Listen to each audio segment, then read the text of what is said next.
Hey guys, welcome back to Kirky's Kitchen. Today we're going to be working on our garden. It's that time of the year again.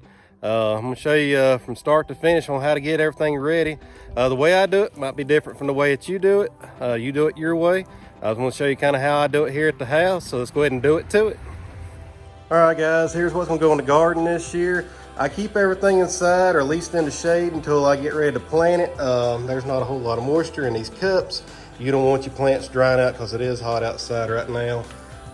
First thing we got 8 Roma tomato plants here. Romas are really good to make salsa, good to make spaghetti sauce with, or really good to can green and make the pickled green tomatoes, my favorite. Second is going to be 100-year-old heirloom cantaloupes. That's actually 104 years old now. These right here grow 12 to 16 pounds each. We actually had a couple of them in our garden a few years ago. Absolutely huge, they're great. These right here are contender green beans. These right here are about the size of a bush, so you don't have to string them up. Really good, really flavorful beans. Got some okra here, some emerald okra. These are really good. They're really hardy in the summer. Don't have to use a whole lot of water. Got a really good taste to them. Just pick them when they're small. Alright, I got zucchinis right here. Yep, yeah, zucchinis. I got 4 zucchinis, and then I got 4 straight neck squash. I was looking for crook necks. They didn't have any in the store, so I just got what I could get. Little tip here: whatever seeds you don't use, put them in the freezer. They stay in there forever. I got Reaper seeds in here. I mean, you name it, it's in this one. This one right here, I got Merrick corn, and I got some field peas in here as well. Like I say, if you freeze them, they'll last forever. I know that I hear these contenders are from 2013. So I know they're still good though. But a little tip right there, and they last for as long as you want to put them in there. All right guys, here's what's left of what I had last year. I do a lot of greens and turnips. Whatever you don't eat out of your greens, your turnips, they'll turn to seed. And that's what you see right here. This ain't a really big garden, but believe it or not, what I'm showing you right here will take and sustain my wife and me for a very, very, very long time. Here's what we're going to be using today. Like I say, it's up to you what you use and how you do it. Every gardener is completely different. I used to do it by hand. I kind of broke down and bought me one heck of a weed eater, and it actually helps me do this. So I got me some hearing protection. I also have it's got a radio in it, so I have me something to listen to. My Stihl, it's a Stihl KM131R combi unit. It's the biggest combi unit that Stihl makes. It's almost 2 horsepower. That thing weighs about 20 something pounds. It's extremely heavy. But I have the weed eater head on it right now. And then I also have a tiller head for it as well. And that tiller head really makes short work of what we're fixing to do. This is a 4-stroke motor instead of a 2-stroke. So it has a lot more power. You don't have to rev it nearly as high. All right, I broke down and I bought 8 new tomato cages this year. And I also bought the ones that was red that's powder coated. I've had a problem with my cages rusting out, so these better not rust. All right, I got me a good scoop right here. I got me a really old hoe. This one right here, and my grandparents owned this, and let me pick it up real quick. As you can see, it's wore slam out, but it works really good, so that's what I'm going to use. Put that back over. I got a nice rake.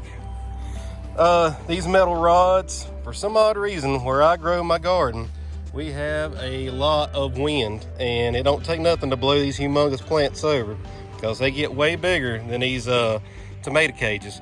So I have to take and put rods in the ground, and I use zip ties to hold the rods to the cages. Since I started doing that, don't have any really problem at all. Got a hammer there to help drive in our posts. All right, for fertilizers and everything, I'm a big believer in lime. Lime works really good on anything. Makes everything really green as well. All right, fertilizer, 10, 10, 10. This is not my favorite fertilizer. I went to Lowe's, they have nothing except for this bag of 10, 10, 10. I'm a 17, 17, 17 guy. For some odd reason, this virus has got everybody out shopping, but there was not anything left at Lowe's. So it is what it is. So all right, let's go ahead and get started. First thing I'm gonna do is start tilling up this bed.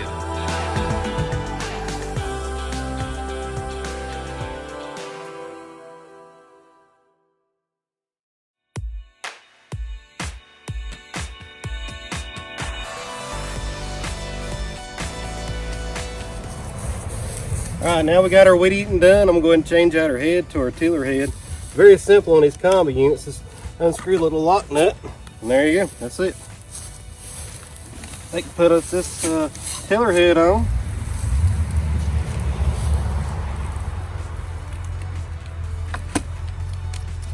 Tighten it down, and you're done. That's all there is to it.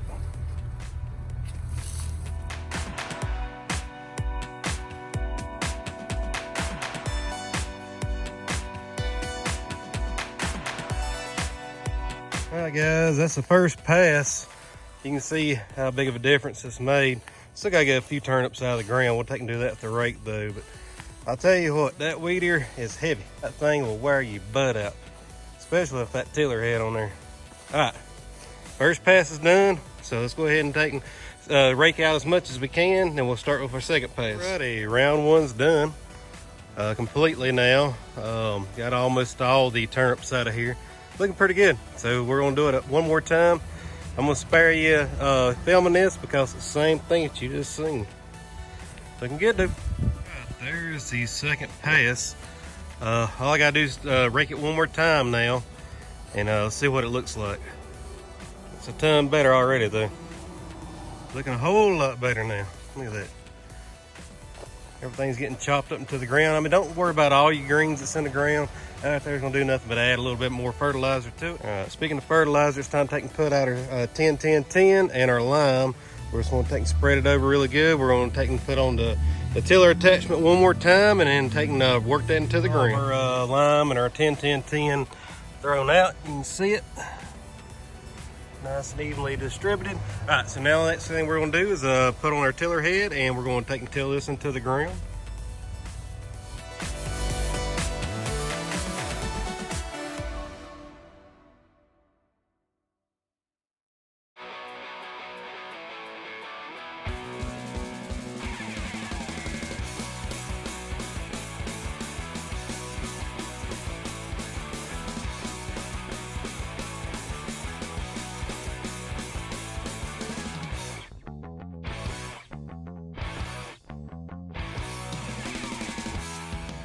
Okie dokie.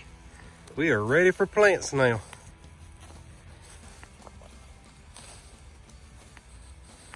All right, the sun's starting to go down. I'm getting slam out. That weed eater kicked my butt. So the first thing we'll do is we'll measure off all of our plants. Okay, so after all these years, I know I got to put my tomatoes down first.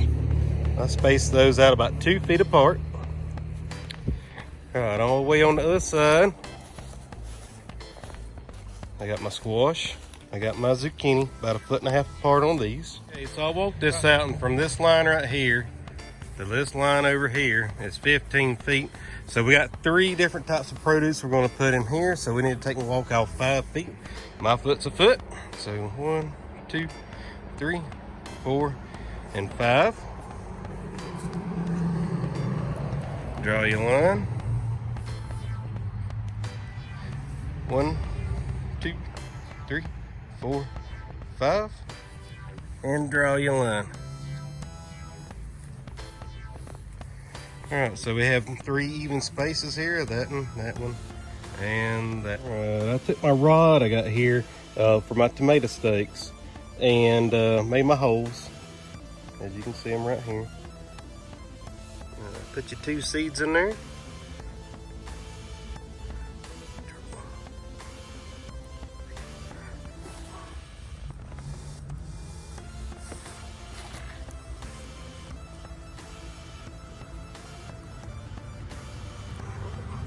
And then once it's done, just take and cover it over really good.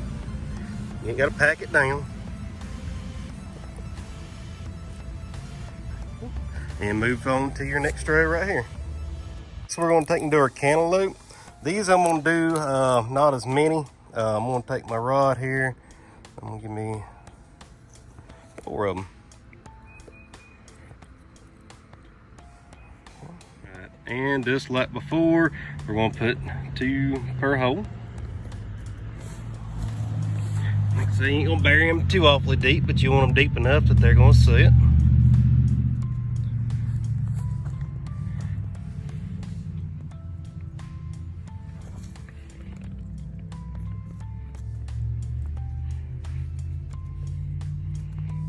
The last one's going to be our green beans. This one, they don't get really huge, so we're going to make us about 9. Makes me thankful on these green beans. My grandparents bought these in 2013. Papa was still alive. Him and Mama worked every day in the garden when they retired from their service station. Every day. Sold a lot of crops, and mostly they was put in cans, or jars, excuse me, and jarred for us to eat. They both loved to do it. My mom would still do it if she could. And like I say, Papa passed away, but he absolutely loved going down there and looking. In his later years, he couldn't walk too awful good, so I made him a lawnmower to ride, and he rode his lawnmower down every day and checked on his crops. All right, first one's super simple. Let's take a pot, press down real hard, make a hole. Once you make your hole, take and make a deeper hole. Once you get deep enough, they can put your potting soil in, and you put in your plant. And squeeze the bottom, get it out. I like to break it up just a little bit. Let's see. We'll put it down in here. Rake it around the top. That's all there is to it. All right, let's take and do 7 more.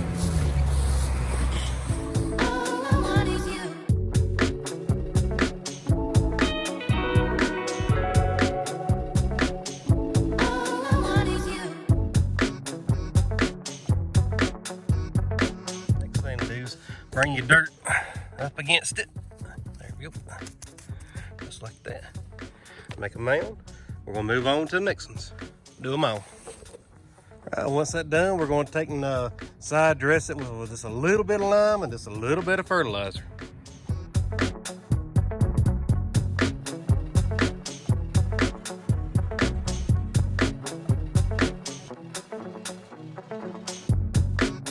Now that that's done, let's go ahead and start putting down our tomato cages.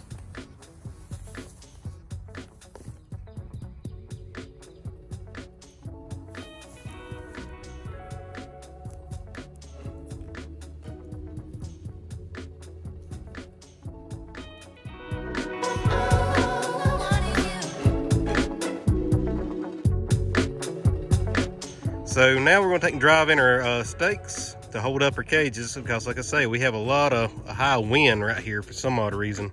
Who knows? But all right, once you get drove in there, all you need is 2 zip ties.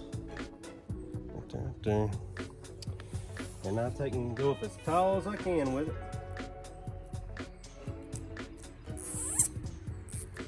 Zip tied up.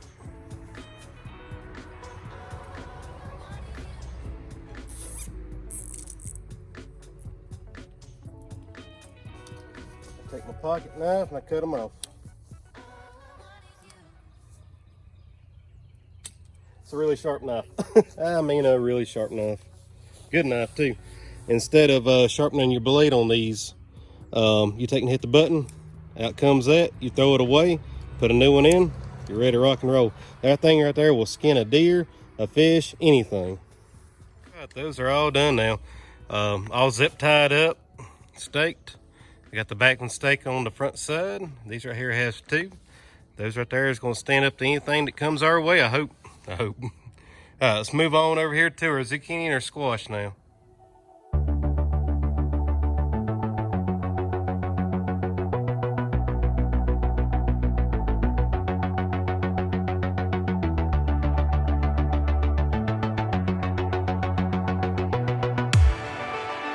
Okay, we're just about on the home stretch. We're going to take and put our labels here so we don't forget what they are.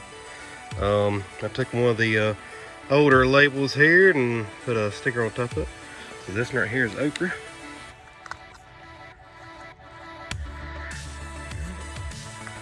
Right here's cantaloupe.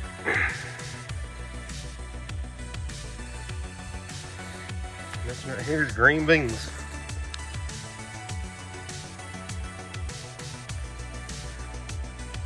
Okay, I'm gonna take and side dress my squash, my zucchini just a little bit with lime and fertilizer. I'm a big believer in side dressing.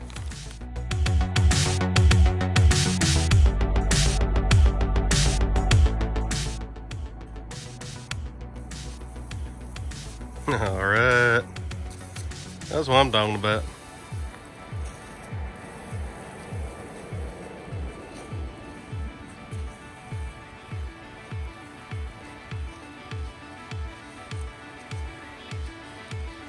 All right, sprinkler system's up and going. All right, here's the finished product. Everything's in the ground.